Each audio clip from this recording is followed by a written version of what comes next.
घर के काम से फ्री होती तो बोर होती, जिसके बाद उसने घर में ही दुकान खोलने की सोची। अरे ये इतने सारे कपड़े, अरे बहू क्या करेगी इनका? माँ जी, मैं घर में बोर होती हूँ तो सोचा सामने के कमरे में कपड़ों की दुकान खोल लूं। घर का काम भी हो जाएगा और 4 पैसों की कमाई भी। अरे वाह वाह, ये तो बहुत ही अच्छी बात है। मैं भी तेरी मदद कर दिया करूंगी। वाह माँ जी, तब तो मजा आ जाएगा। अब हम दोनों मिलकर खूब पैसे कमाया करेंगे। अब क्या था, सास बहू का काम चल पड़ा। एक दिन, अरे राकेश की माँ, सुनती हो? कहाँ चली गई? भूख के मारे पेट में चूहे कूद रहे हैं। अरे नंदिनी, कहाँ हो? भूख लग रही है। पापा कहाँ है माँ? पता नहीं बेटा, भूख लग रही है। आज तो किसी ने चाय भी नहीं पूछी। तभी सास बहू घर के अंदर ढेर सारे सामान के साथ आती हैं और वो भी हंसती हुई। अरे वाह बहू, ये तो बड़ी अच्छी मार्केट दिखाई तूने। बड़ा ही सस्ता सामान था। हाँ माँ जी, और ये सामान हम डबल पैसों में बेचेंगे, मजा आ जाएगा। अरे बहू, भूख लग रही है, कुछ खाने को दे दे। माँ क्या बात है, आज किसी ने पापा को चाय भी नहीं दी? अरे बेटा, अब 40 साल में तेरे पापा ने क्या चाय बनाना भी नहीं सीखा? अरे बेटा रहने दे अब इस बहस को। तुम लोगों ने वैसे बनाया क्या है? बहू परेशान हो जाती है और सास को अकेले में लेकर जाती है। माँ जी, आज तो हम लोगों ने खाना ही नहीं बनाया। अरे बेटा, बाहर के छोले भटूरों से पेट इतना भर गया कि याद ही नहीं रहा कि घर में ये लोग भी हैं खाना खाने के लिए। अब क्या किया जाए? तभी घर में एक महिला आती है। जी, वो सुना है आप लोगों की यहाँ साड़ी बिकती है, जरा दिखाएंगे क्या? हाँ हाँ, क्यों नहीं। माँ जी, आप इन्हें साड़ी दिखाइए, मैं तब तक पिताजी और इनके लिए खाने का इंतजाम करती हूँ। सास उस औरत को लेकर सामने वाले कमरे में चली जाती है जहाँ उन लोगों ने दुकान खोली थी। वहीं बहू भी किचन में चली जाती है। अब इतनी जल्दी क्या बनाऊं? पापा जी तो खाने के लिए भी बैठ गए हैं।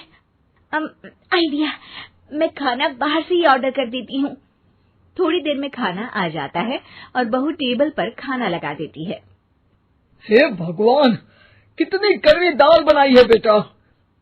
नहीं नहीं पिताजी, वो क्या बात है नंदिनी, रोटी तो चबाई ही नहीं जा रही है, लग रहा है रबड़ खा रहा हूँ। एक तो इतने महंगे होटल से खाना मंगवाया और वो भी इन लोगों को पसंद नहीं आया। तभी सास नोट गिनती हुई बाहर आती है। वाह माँ जी, बड़ी कमाई हुई लगती है। हाँ, मैंने वो 2000 वाली साड़ी 3000 में बेच दी। अरे वाह माँ जी।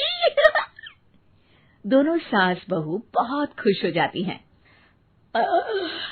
मेरे पेट में ना बेटा जोर का दर्द हो रहा है। अरे माँ, क्या हुआ? पेट में दर्द? बाहर का कुछ खाया था क्या? मैदा तो नहीं खा लिया? मैंने छोले भटूरे खाए थे। माँ क्यों खाए? आपको तो पता है कि आपको मैदा सूट नहीं करता। चलिए माँ को डॉक्टर के पास ले जाते हैं।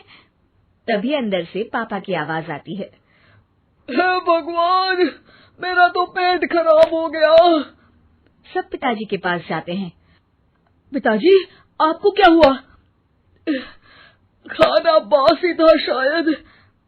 अरे पिताजी, नंदिनी जानती है कि बासी खाने से आपकी तबीयत खराब हो जाती है, तो वो ऐसा क्यों देगी, है ना नंदिनी? वो खाना मैंने बाहर से ऑर्डर किया था। मैं और माँ दुकान का सामान लेने गए थे, इसलिए खाना नहीं बना पाए। क्या नंदिनी, दुकान के चक्कर में तुमने तो सारे घर का हाल बिगाड़ रखा है। चलो अब माँ और पापा को लेकर अस्पताल चलते हैं। अस्पताल में जाने पर डॉक्टर कहते हैं, हाँ, इन दोनों को तो एक दिन के लिए एडमिट करना पड़ेगा। क्या? क्यों? पेट ही तो खराब है ना। हाँ, तो घर ले जाइए ना, अगर लग रहा है कि कोई बड़ी बात नहीं है और हम सिर्फ पैसा कमाने के लिए इन लोगों को एडमिट कर रहे हैं। नर्स, जरा इन लोगों को बिल तो दे देना। चलिए, मैं आप लोगों को पैक हित समझा देती हूँ। जब बहू के हाथ में बिल आता है, हे भगवान, 60,000 रुपए! इतना तो मैंने कमाया भी ना था। अब समझ गई कि कमाई के चक्कर में घर के लोगों की सेहत के साथ मैं खिलवाड़ कर रही थी।